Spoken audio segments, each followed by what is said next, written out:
Friends, welcome to my channel Himanshu classes.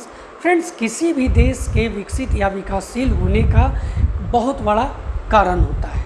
उसके बहुत से कारणों पर अगर विचार करें तो उसमें क्या क्या आता है, तो उसके भौगोलिक स्थिति, उसके राजनैतिक, उसके सामाजिक, ये सभी चीज़ें मायने रखती हैं दोस्तों। लेकिन सबसे बड़ा जो रीजन होता है, सबसे बड़ा जो कारण होता है किसी देश के विकासशील और विकसित होने में, वो है उसकी अर्थव्यवस्था। जिस देश की अर्थव्यवस्था जितनी अच्छी होगी वह देश उतना ही विकास करेगा दोस्तों। आज विश्व में जितने भी विकसित राष्ट्र हैं उनकी अर्थव्यवस्था बहुत ज़्यादा सुदृढ़ है। जो विकासशील के पथ पर हैं दोस्तों, उनकी अर्थव्यवस्था दिन पर दिन सुदृढ़ होती जा रही है। बहुत से देशों की अर्थव्यवस्था निम्न है तो उनका विकास नहीं हो रहा है।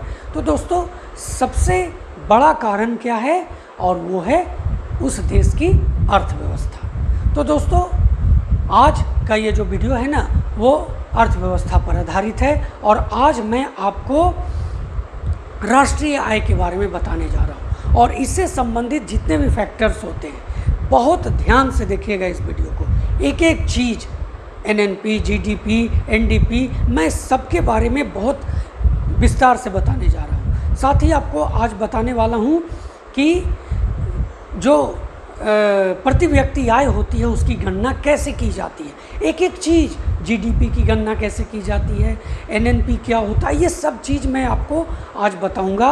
और आप ध्यान दीजिएगा कि जब ये वीडियो आप अंत तक देख लीजिएगा तो आपको एक विशेष ज्ञान प्राप्त होगा। तो चलिए इस वीडियो को शुरू करते हैं दोस्तों।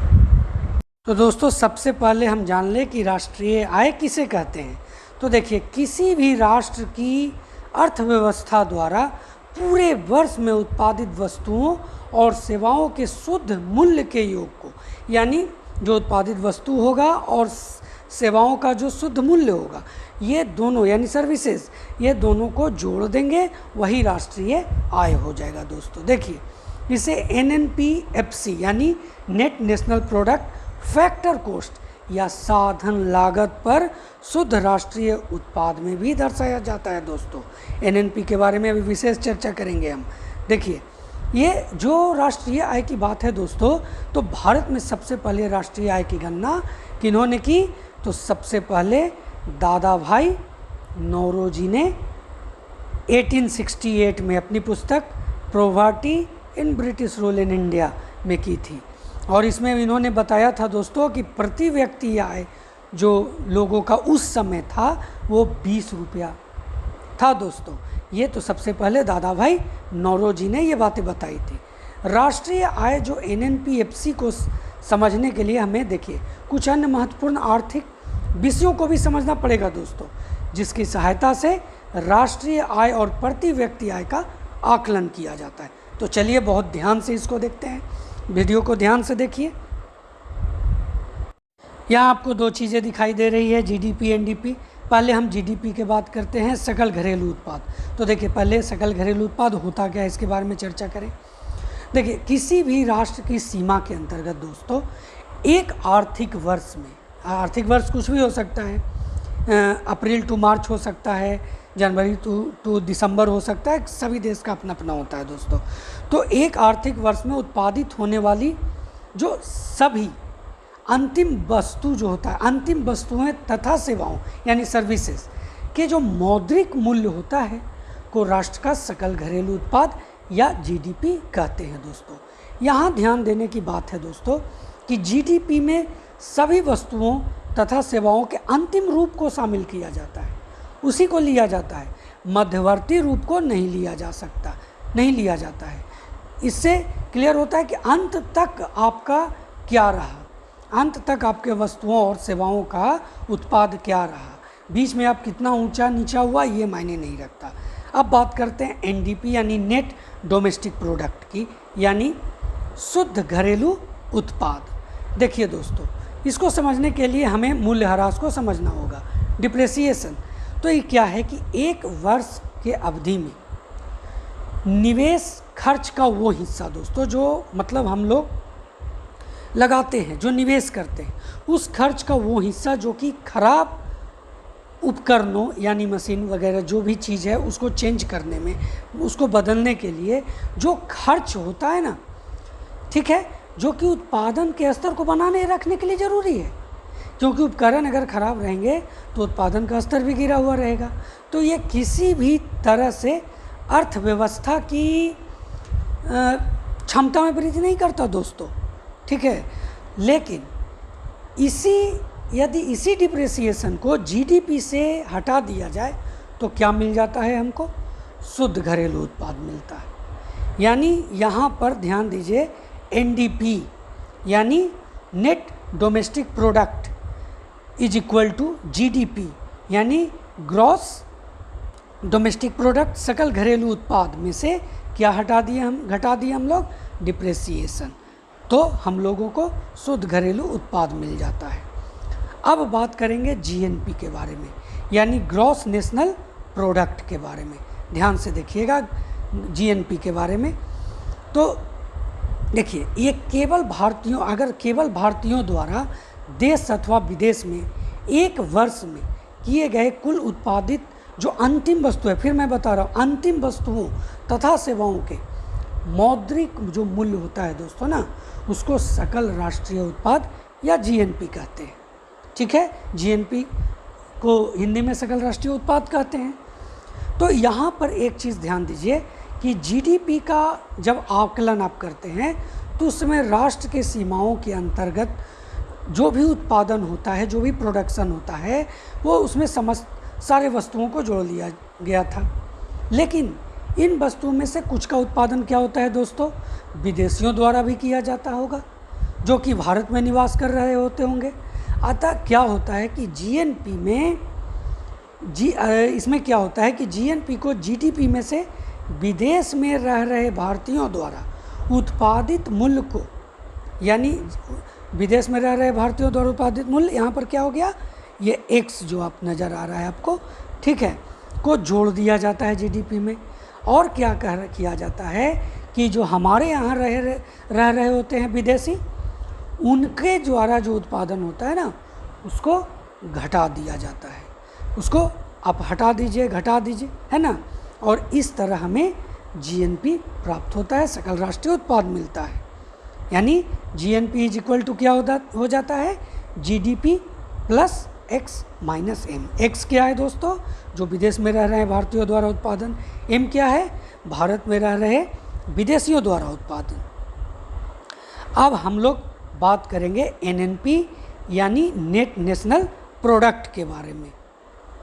एनएनपी नेट नेशनल प्रोडक्ट यानी शुद्ध राष्ट्रीय उत्पाद। इसमें क्या होता है कि जीएनपी में से अगर आप डिप्रिसिएशन को घटा देते हैं तो आपको शुद्ध राष्ट्रीय उत्पाद यानी एनएनपी प्राप्त हो जाता है।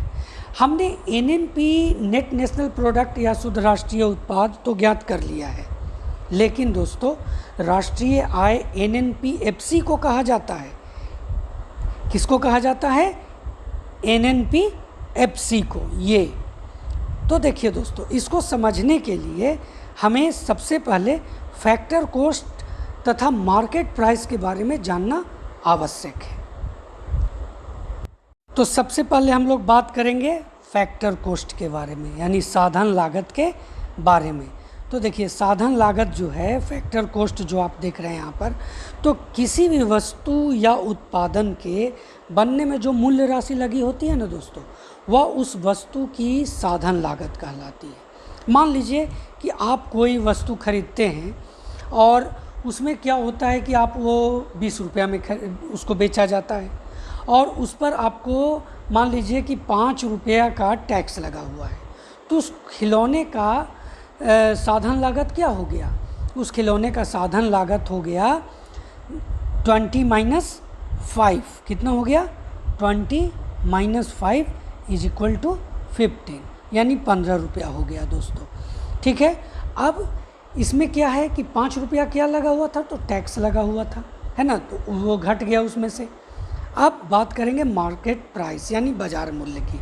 तो देखिए, जो कंज्यूमर होता है, उपभोक्ता होता है, जिस मूल्य पर बाज़ार में किसी वस्तु को खरीदता है दोस्तों, मार्केट प्राइस की बात हम कर रहे हैं।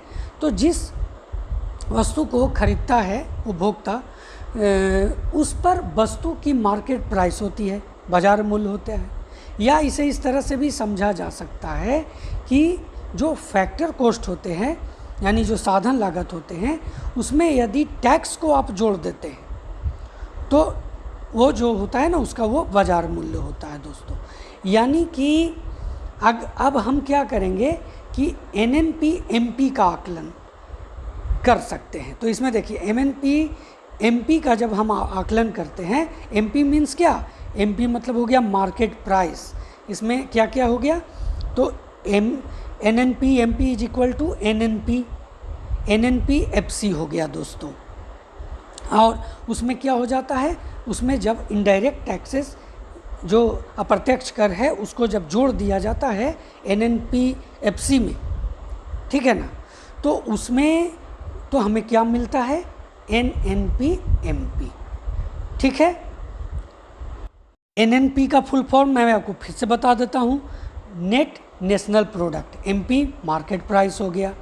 ठीक है, अब जो है दोस्तों वो एनएनपी एफसी, आप समझ रहे हैं एफसी क्या है, तो ये है आपको फैक्टर कॉस्ट।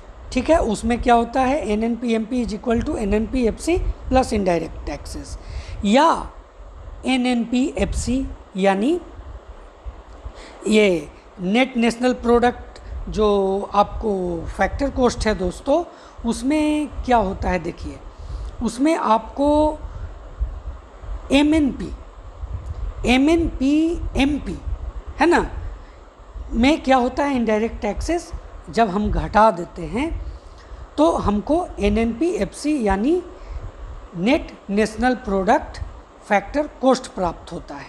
ठीक है, लेकिन सब्सिडीज़ के बाद क्या हो जाता है दोस्तों, बहुत सरकार क्या करती है कि बहुत से चीज़ों पर सब्सिडीज़ देती है, तो जब सब्सिडीज़ देती है तब एनएनपी एफसी क्या होता है, NNP MP minus indirect taxes plus subsidies, तब ये पूरी तरह से ये एनएनपी एफसी सामने आती है उस वस्तु के लिए जिस पर सरकार सब्सिडी देती है। अब अंत में हम लोग बात करेंगे पर कैपिटा इनकम यानी प्रति व्यक्ति आय।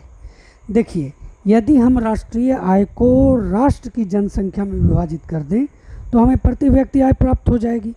यहाँ पर देखिए मैं आपको बताता हूँ, देखिए प्रति व्यक्ति आय यानी PCI per capita income is equal to ये हो जाएगा NNP एफसी डिवाइडेड बाय, है ना, नेशनल पॉपुलेशन। ठीक है, अगर जो आएगा वही हमारा क्या होगा, प्रति व्यक्ति आय होगा। प्रति व्यक्ति आय दोस्तों उसके जनसंख्या के अनुसार होता है, उस देश की जनसंख्या। कभी कभी आप देखिएगा कि कम जनसंख्या वाले जो देश होते हैं उनके प्रति व्यक्ति आय अधिक जनसंख्या वाले देश से अधिक होती है। अभी हाल के वर्षों में क्या हुआ कि बांग्लादेश की जो प्रति व्यक्ति आय थी वो भारत के प्रति व्यक्ति आय से अधिक थी। इसका बहुत बड़ा कारण यह है कि बांग्लादेश की जनसंख्या भारत से अत्यधिक कम है।